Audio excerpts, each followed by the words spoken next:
सभी चिकित्सकों को नमस्कार। मैं अखिलेश नारायण सिंह, नारायण हर्बल स्पेशलिस्ट भिलाई का डायरेक्टर हूं मैं।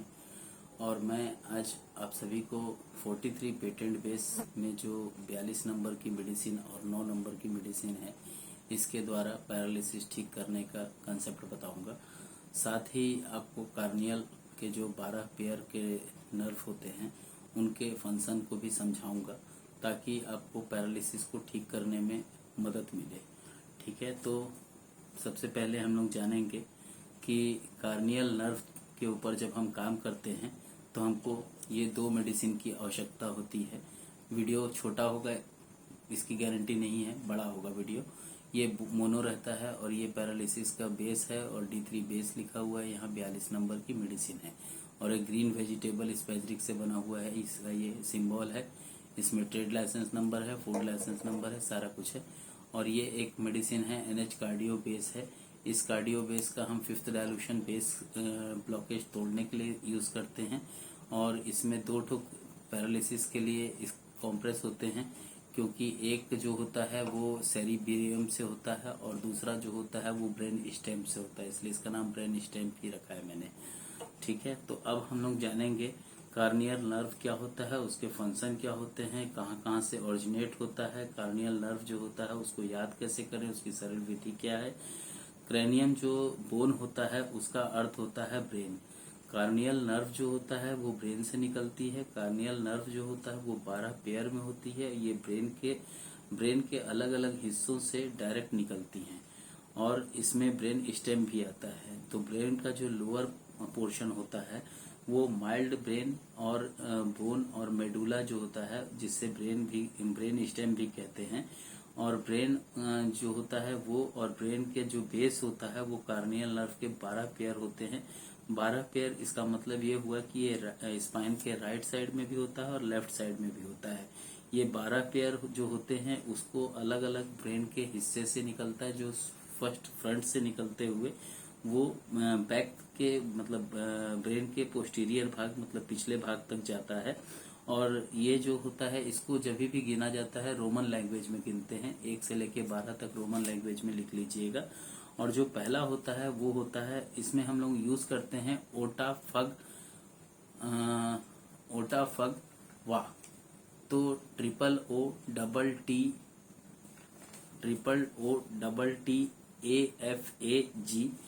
AFAG हम लिखते हैं। एक के नीचे एक लिखा होता है। ओटा का मतलब होता है ऑल्फैक्टरी नर्व, पहला ओ। दूसरा ओ ऑप्टिक नर्व, तीसरा ओ ओकुलर मोटर नर्व, चौथा जो मतलब टी में जब हम टी गिनते हैं तो 2 टी में एक ओकुलर क्लियर नर्व होता है और ट्राइजेमिनल नर्व होता है। जो छठा होता है उसको एविडेंस नर्व कहते हैं। 7वां जो होता है फेशियल नर्व होता है। 8वां जो होता है एड्यूटर नर्व होता है, जिसको वेस्टिबुलो कोकोलियर नर्व भी कहते हैं। 9वां जो होता है उसको ग्लोसोफ्रेंजियल नर्व कहते हैं। 10वां जो होता है वेगस नर्व होता है। 11वां जो होता है एक्सेसरी नर्व होता है और 12वां जो होता है उसको हाइपोग्लोसल नर्व कहते हैं। तो इसके बारे में पहले आप लोग जाने, उससे पहले मैं बताना चाहूंगा जो इस तरीके से आपने लिखा है, तो पहले वाले के बाजू में आप लिख लीजिएगा सेंसरी नर्व, दूसरे वाले में लिख लीजिएगा सेंसरी नर्व, तीसरे वाले में लिख लीजिएगा मोटर नर्व, चौथे वाले में लिख लीजिएगा मोटर नर्व, 5वें वाले में sensory nerve plus motor nerve लिख लीजिएगा, 6ठे वाले में लिख लीजिएगा मोटर नर्व, 7वें वाले में लिख लीजिएगा sensory nerve and motor nerve, 8वें वाले में लिख लीजिएगा सेंसरी नर्व, 9वें वाले में लिख लीजिएगा मोटर नर्व और सेंसरी नर्व, 10वें वाले में लिख लीजिएगा मोटर नर्व और सेंसरी नर्व, 11वें वाले में लिख लीजिएगा मोटर नर्व और 12वें वाले में लिख लीजिएगा मोटर नर्व। तो आइए अब इसको समझ लेते हैं कि एक अलग अलग किस तरीके से होता है। ऑल्फैक्टरी नर्व जो कि कार्नियल नर्व का जो पहला पार्ट होता है, जिसमें हम 2 अलग अलग जो नर्व होती हैं उसके बारे में बात होती है। तो ऑल्फैक्टरी नर्व जो होता है वो सेंसरी नर्व होता है और ये sense of smell olfactory nerve की वजह से हमको स्मेल पहले आती है। और ऑप्टिक नर्व जो होता है वो एक मोटर नर्व होता है जिसकी वजह से हम देख पाते हैं। ऑकुलर मोटर नर्व जो होता है, ये नर्व जो होता है ये ऑल टाइप ऑफ मसल्स जो होती है आई की उसको ये कंट्रोल करता है, परंतु इसमें सुपीरियर ऑब्लिक मसल्स जो होता है उसको ट्रोक्लियर नर्व जो होता है वो कंट्रोल करता है, और जो लेटरल रेक्टस मसल्स जो होता है इसको ट्राइजेमिनल नर्व एड्यूजेंस नर्व इसको कंट्रोल करता है। तो ये जो दो मसल्स होती है, इसके अलावा जो मसल्स को आई के ऑल मसल्स को जो कंट्रोल करता है वो ओक्लोमोटर तीसरे नंबर का मसल्स होता है, तीसरे नंबर का नर्व होता है। और इसमें क्या होता है, आई की जो नर्व होती है उसकी वजह से ये मूव करती है। तो जो ट्रोक्लर नर्व होता है ये एक मोटर नर्व होता है, चौथे नंबर का नर्व होता है। ये आई की सुपीरियर ऑब्लिक मसल्स जो होती है उसकी वजह से ये ऊपर नीचे की ओर आंख को रोटेट करने में मदद करती है। अगर नहीं हो रहा है तो मतलब समझ जाइए कि ये ब्लॉकेज कहाँ का है। ठीक है, हमको उस जगह पे ट्रीट करना है और ठीक हो जाएगा। इसमें दो चीज को हमको समझना होगा, सेंसरी नर्व क्या होता है और मोटर नर्व क्या होता है। सेंसरी नर्व के आगे कई बार लिखा रहता है sensory nerve efferent nerve, sensory efferent nerve. तो सेंसरी एफरेंट नर्व या सेंसरी नर्व एक ही चीज होता है। सेंसरी नर्व का मतलब होता है बॉडी पार्ट से ब्रेन तक जो मैसेज लेके जाता है उसको सेंसरी नर्व कहते हैं। और मोटर नर्व कौन होता है, जो मोटर नर्व होता है वो ब्रेन से इंफॉर्मेशन लेके बॉडी के अलग अलग पार्ट तक पहुंचाता है, उसको हम मोटर नर्व कहते हैं। इसके अलावा में कुछ मिक्स्ड नर्व होते हैं जो सेंसरी नर्व का भी कार्य करते हैं और मोटर नर्व का भी काम करते हैं। तो आइए जानते हैं इसके आगे का। तो 3 तक तो हम जान चुके हैं। चौथा जो होता है वो होता है, क्लियर करूंगा। चौथा जो होता है, हाँ, चौथा जो होता है वो ट्रोक्लियर नर्व होता है। ये एक मोटर नर्व है जो आई की सुपीरियर ऑब्लिक मसल्स जो होती है उसकी जो वजह से आंख जो ऊपर नीचे होती है ये उसको कंट्रोल करता है। और जो ये उसको कंट्रोल करता है। पांचवा नंबर का जो नर्व होता है ट्राइजेमिनल नर्व, ये सेंसरी नर्व और मोटर नर्व दोनों होता है। ये फेस को सेंसेशन प्रोवाइड करता है, और जो फेस की मसल्स होती है ये उनको कंट्रोल करता है। मसल्स हमें जो हम चबाते हैं उसको भी ये मतलब चबाने में भी ये मदद करता है। और ये लार्जेस्ट कार्नियल नर्व के नाम से जाना जाता है। एबुडेंस नर्व जो होता है ABDUCENS नर्व जो होता है ये एक मोटर नर्व है जो कि आई के लेटरल रेक्टस मसल्स जो होता है ये उसको कंट्रोल करता है। रेक्टस मसल्स जो होता है उसका जो काम होता है वो आई को बाहर की तरफ घूरते हैं ना, तो उसके लिए ये मदद करता है। फेशियल नर्व जो होता है 7वें नंबर का, ये एक सेंसरी नर्व होता है जो कि मोटर नर्व है। ये नर्व जो होता है ये फेस के एक्सप्रेशन को कंट्रोल करता है। च्यूइंग मसल्स जो होता है उसको फेशियल मसल्स जो होता है वो कंट्रोल नहीं करता है। जो च्यू मसल्स जो होता है उसको चबाने के लिए जो भी मसल्स में जो काम करता है वो ट्राइजेमिनल नर्व कंट्रोल करता है। और टेस्ट के जो फेशियल नर्व होते हैं जिसके वजह से सेंसेशन जो भिजवा जा रहा होता है उसको टेस्ट का जो ब्रेन तक मैसेज जाता पहुंचा रहा होता है वो, क्योंकि ये सेंसरी नर्व भी होता है तो टेस्ट की जो सेंसेशन जो होती है उसको फेशियल नर्व की वजह से बोलना चाहिए। जैसे ला क्रिमिनल जो नर्व होता है LACRIMAL, क्रिमिनल मत समझ लीजिएगा, है ना। ला क्रिमल जो ग्लैंड होता है उसको भी ये फेशियल नर्व जो होता है वो फेशियल ग्लैंड कंट्रोल, जो फेशियल ग्लैंड होता है उसको भी ये फेशियल नर्व ही कंट्रोल करता है। स्लेवरी ग्लैंड से जो स्लाइवा आता है, कई बार देखे होंगे पैरालिसिस के पेशेंट से लार टपकता रहता है, तो ये जो होता है ये भी फेशियल नर्व ही कंट्रोल करता है। क्योंकि वहां पे ब्लॉकेज होता है इसलिए फेशियल नर्व काम नहीं करता, और फेशियल नर्व जब काम नहीं करता तो इस तरीके की कंडीशन वो शो करता है। एक 8वां नंबर जो होता है वेस्टिबुलोकोचिक्लियर नर्व जो होता है, इसका दूसरा नाम है ऑडेटरी नर्व। ये सेंसरी नर्व होता है और ये हियरिंग और बैलेंसिंग कंट्रोल करने का कार्य करता है। इसके बारे में मैं NH ईयर टोन के बारे में जब बताऊंगा तो उसमें आपको क्लियर कर दूंगा। 9वें नंबर का जो होता है ग्लोसोफ्रेंजियल नर्व होता है। ये नर्व जो होता है ये सेंसरी नर्व और मोटर नर्व दोनों पर कार्य करता है। जहाँ ग्लोसो वर्ड आता है वहाँ उसे टंग इंडिकेट करता है, और कौन है भाई, उसको टंग इंडिकेट करता है। और जो फ्रेंजियल वर्ड आता है उसको फ्रेनेक्स, जो फ्रेनेक्स में जो मसल्स होती हैं इन्वॉल्व उसको ये कंट्रोल करता है। उनको फ्रेनेक्स जो होता है फॉर स्लोइंग जो होता है ये उनको कंट्रोल करता है। और जो भी गैंग रिफ्लेक्स जो होता है उसका जो मदद करता है वो भी आपको गैसोफेंजियल मसल्स नर्व ही उसमें मदद करता है। जो फूड विंड पाइप में ना चले जाए कहीं फूड, ये उसको भी कंट्रोल करता है। और फिर कोई वही नहीं, फूड ही नहीं, कुछ और अन्य पार्ट सब्सटेंस जो हो सकता है वो विंड पाइप में ना चले जाए उसको भी ये कंट्रोल करता है। और टेस्ट के जो सेंसेशन होते हैं जो पोस्टीरियर से टंग के टेस्ट सेक्टर जो होते हैं उसका जो 1/3 भाग होता है वो भी ग्लोसोफ्रेंजियल नर्व ही कंट्रोल करता है। जो टॉन्सिल होता है उसको भी ग्लोसोफ्रेंजियल नर्व ही कंट्रोल करता है। साथ ही साथ में मिडिल ईयर को भी ग्लोसोफ्रेंजियल नर्व ही कंट्रोल करता है। तो ये हुआ 9 नंबर। 10वां नंबर को भी समझ लीजिए। जो वेगस नर्व होता है ये सेंसरी नर्व जो होता है वो, और मोटर नर्व होता है ये, वो दोनों के ऊपर इसका फंक्शन है।